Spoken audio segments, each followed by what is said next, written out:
जय हिंद विद्यार्थी मित्रांनो. न्यायालयातील जेव्हा पदभरती निघते तेव्हा आमचं शॉर्टलिस्टमध्ये नाव का येत नाही? कारण काही विद्यार्थ्यांचा नेहमी हा क्वेश्चन असतो आणि त्यांना याचं उत्तर जे आहे ते संभाव्य किंवा त्यांच्या मनासारखं मिळत नाही, म्हणून ते मुलं डिसमूड होतात. आता नुकतीच नागपूर खंडपीठने जे लिपिक पदाची जी पदभरती काढली होती त्यामध्ये प्रथम ते शॉर्टलिस्ट करतात आणि शॉर्टलिस्ट करून ते विद्यार्थ्यांची एक्झाम घेतात. मग नंतर त्यांची एक्झाम होऊन त्यांची चाळणी परीक्षा होते. चाळणी परीक्षा नंतर झाल्यानंतर त्यांची टायपिंग होते. टायपिंग नंतर त्यांची इंटरव्ह्यू होते. मग विद्यार्थ्यांना नागपूर खंडपीठ असो, छत्रपती संभाजीनगर खंडपीठ असो किंवा मुंबई हायकोर्ट असो, यामध्ये जेव्हाही जागा निघतात न्यायालयातील तेव्हा विद्यार्थ्यांचं एक असं म्हणणं असतं की शॉर्टलिस्टमध्ये नाव आलं तर माझं जे सिलेक्शनचे चान्सेस आहेत ते जास्त असतील. परंतु विद्यार्थ्यांचं जे शॉर्टलिस्टमध्ये नावच येत नाही, याचं कारण काय असणार आहे विद्यार्थ्यांनो, ते तुम्ही समजून घ्यावं. हे बघा विद्यार्थ्यांनो, प्रथम म्हणजे एक गोष्ट अशी की तुमचं नाव का येत नाही, त्यासाठी जे ठळक मुद्दे आहेत ते मी तुमच्यासाठी घेऊन आलो आहे. बघा, प्रथम म्हणजे फॉर्म. विद्यार्थ्यांनो, फॉर्म जो आहे तो तुम्ही व्यवस्थित जर भरला, त्याच्यामध्ये जर तुम्ही कुठल्याही प्रकारच्या जर चुका केल्या नाही किंवा त्या चुका अवॉइड केला, तर तुमचं फॉर्म व्यवस्थित असला तर तुमचं सिलेक्शनचं जे आहे ते 20% सिलेक्शनचे चान्सेस होऊन जातात. आणि जे विद्यार्थी फॉर्म व्यवस्थित भरत नाही त्यांचे 20% चान्सेस हे जे आहेत ते त्यांचे मायनस होऊन जातात. विद्यार्थ्यांनो, मग टायपिंग ज्यांच्याकडे असते व्यवस्थित, ज्यांच्याकडे 30 टायपिंग किंवा 40 टायपिंग किंवा 50 वर्ड प्रति मिनिट टायपिंग असे असतात, ते विद्यार्थी व्यवस्थित टायपिंगचं सर्टिफिकेट अपलोड करतात. त्यांचंसुद्धा सिलेक्शनचे चान्सेस जे आहेत ते 10% वाढण्याचे चान्सेस जास्त वाढून जातात. विद्यार्थ्यांना मॅटर करतं तुमचं शिक्षण. आता एज्युकेशन जे आहे ते न्यायालयात मॅटर जास्त करतं. त्याचं उत्तम उदाहरण म्हणजे असं की त्यांनी नोटिफिकेशनमध्ये ते म्हणतात की जर तुमचं LLB असेल तर तुम्हाला प्रथम प्राधान्य दिलं जाईल.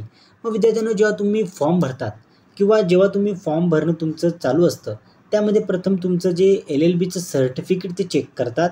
ज्या विद्यार्थ्यांनी LLB केलेलं असतं त्यांना प्रथम प्रायोरिटी दिली जाते. नंतर असं नका समजू तुम्ही जर LLB केलं नसेल आणि ज्या विद्यार्थ्यांनी ग्रॅज्युएशन केलं असेल आणि त्या ग्रॅज्युएशननंतर त्यांनी पोस्ट ग्रॅज्युएशनसुद्धा केलं असेल, हे दोघंही जर त्यांनी केलं असेल तर ते LLBच्याच कन्सिडर म्हणजे LLB जितकं प्राधान्य दिलं जातं तितकंच या दोघांनाही प्राधान्य मिळतं. म्हणून असं नका समजू जर तुम्ही LLB केलं नसेल तर तुमचं जे शॉर्टलिस्टचे चान्सेस आहेत ते कमीच असतात विद्यार्थी मित्रांनो. मात्र जर तुमचं फक्त ग्रॅज्युएशन असेल आणि LLBचं ग्रॅज्युएशन असेल तर LLB प्रायोरिटीला असते, फक्त ग्रॅज्युएशन जे असतं ते तुमचं प्रायोरिटीला नसतं. मात्र जर ग्रॅज्युएशन आणि पोस्ट ग्रॅज्युएशन असेल, तुमचं दोघंही असेल तर तुमचं LLBच्या इक्वल तुमचं ग्रॅज्युएशन मानलं जातं. वयसुद्धा मॅटर करतं विद्यार्थ्यांनो. काही विद्यार्थ्यांना वाटतं की आता वय जे आहे ते मॅटर करत नाही किंवा कारण त्याच्यामध्ये जे आहे न्यायालयामध्ये ते वयाची जी मर्यादा आहे ती जास्त असते, म्हणून वय जे आहे ते मॅटर करत नाही. परंतु विद्यार्थ्यांनो, वयसुद्धा मॅटर करतं. कारण विद्यार्थ्यांनो, जेव्हा तुमचं सिलेक्शन म्हणजे तुम्ही शॉर्टलिस्टमध्ये येतात आणि जेव्हा समान गुण तुम्हाला प्राप्त होतात तेव्हा वय मॅटर करतं. अनुभवसुद्धा मॅटर करतो विद्यार्थ्यांनो.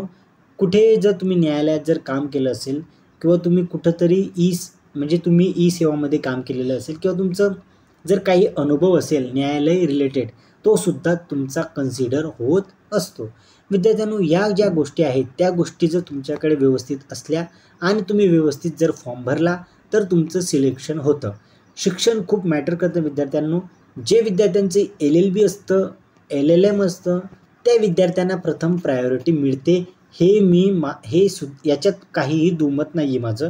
कारण LLB जे आहे, कारण न्यायालयाला असं वाटतं की जर त्या विद्यार्थ्याने न्यायालयाचे म्हणजेच त्याने जर कायद्याचा अभ्यास केला असेल तर तो न्यायालयासाठी फायदेशीर ठरेल, असं न्यायालयाचं एक कन्सिडरेशन असतं. आणि त्यामध्ये शिक्षणाचा जो मॅटर असतो किंवा शॉर्टलिस्टचा जो मॅटर असतो त्याच्यामध्ये LLB जर तुम्ही केलेलं असेल तर तुमचं शॉर्टलिस्टमध्ये नाव येण्याचे चान्सेस जे आहेत ते जास्त असतात. म्हणून विद्यार्थ्यांनो, फॉर्म भरताना तुम्ही व्यवस्थित भरा, कारण दरवर्षी या जागा निघत असतात आणि याचं ग्रेड पेसुद्धा खूप चांगलं असतं. आणि विद्यार्थ्यांनो, याच्यामध्ये जर तुम्हाला जर शॉर्टलिस्ट जर तुम्ही झालात तर विद्यार्थ्यांनो तुम्हाला एक उत्तम अशी संधी मिळते कोर्टामध्ये काम करण्याची आणि त्याच्यामध्ये तुम्हाला जे आहे ग्रेड पे स्केल ते सुद्धा तुमचं व्यवस्थित असतं. आणि या जागा आहेत त्या 1-2 वर्षामध्ये निघतच असतात, कमी प्रमाणात असतात मात्र निघतच असतात. म्हणून विद्यार्थ्यांनो शॉर्टलिस्टमध्ये नाव का येत नाही याचं जे मार्गदर्शन आहे ते तुम्हाला मी व्यवस्थित केलेलं आहे. कारण तुमचं जर याच्या व्यतिरिक्त जर शिक्षण असेल, तुमच्याकडे टायपिंग कमी असेल, तुम्ही फॉर्म भरताना चुकी केली असेल किंवा तुमच्याकडे जे टायपिंग सर्टिफिकेट आहे ते व्यवस्थित फॉर्मॅटमध्ये नाही आहे किंवा तुम्ही टायपिंगमध्ये सुद्धा तुमचा स्कोर कमी आहे, तर विद्यार्थ्यांनो याला हे मॅटर करत असतं कोर्टाच्या शॉर्टलिस्टमध्ये. कारण कोर्ट जेव्हा शॉर्टलिस्ट करतं म्हणजे शॉर्टलिस्टवाल्यांचीच एक्झाम होते, म्हणजे कॉम्पिटिशन जे आहे ते लिमिटेड होऊन जातं आणि ज्या विद्यार्थ्यांचं शॉर्टलिस्टमध्ये नाव येतं त्यांचे सिलेक्शनचे चान्सेस जे आहेत ते वाढून जातात. चला विद्यार्थ्यांनो, तुमची रजा घेतो. जय हिंद.